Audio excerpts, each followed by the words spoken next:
The table strategy is a way of thinking about all the things we can do to improve our mental wellness, to get ourselves out of difficult situations, to do better, and to improve our well being. TABE-L stands for thoughts, actions, body, and emotions. Each of the circles in this diagram represents one of these aspects of our well being.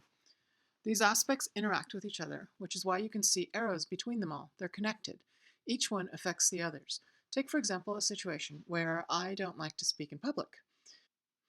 If I have an event where I need to participate in public speaking, imagine my thoughts are filled with dread and loathing. These negative thoughts will affect my body by ramping up my stress response. My heart rate and breathing speed up. I may develop muscle tension in my shoulders and even clenching in my jaws. I may have a frowning expression in my brow. These bodily sensations can contribute to emotions of discomfort, worry, maybe even annoyance or fear.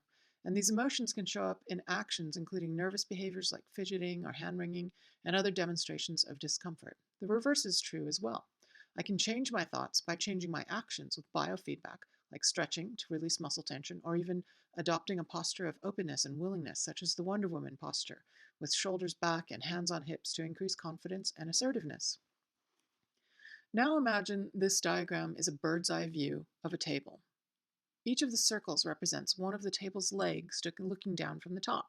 If I were to turn the table sideways to see it from the side, I can see each of the legs with the tabletop being our mental wellness.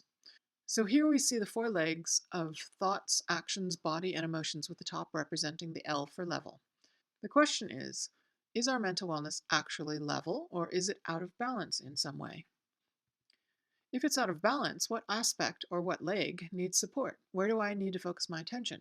So if I tell you you need to do meditation or yoga for your mental well-being, that may be true in general. However, at a given moment, that may not be what's out of balance. So looking at our table can help us determine if meditation or yoga is the right response, because sometimes it's not. There might be a better response, such as catch it, check it, change it, to manage self-limiting beliefs, or the TIP skills to manage physical anxiety and stress in your body. So we need to be aware of how each of the legs interact with the other and how they can support each other to improve our mental wellness. Along with the table strategy, I'd like to introduce a way of addressing mental health or wellness through systems thinking with the biopsychosocial model. This model can help us understand what we can do to make our table level. Humans are complex. There are a lot of things that affect our mental wellness. For example, things relating to our biology, our genetics, our stress response, our neurochemistry, or our physical health. These are all biological factors.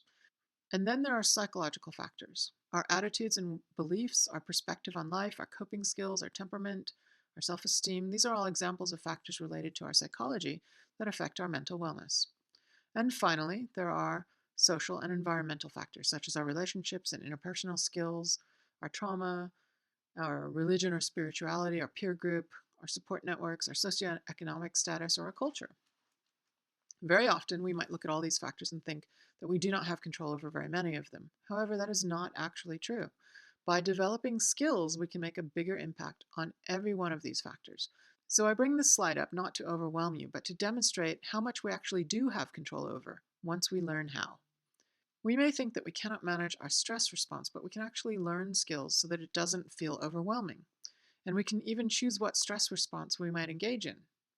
We might think that we can't change what other people do, but we can improve our interactions through interpersonal effectiveness skills.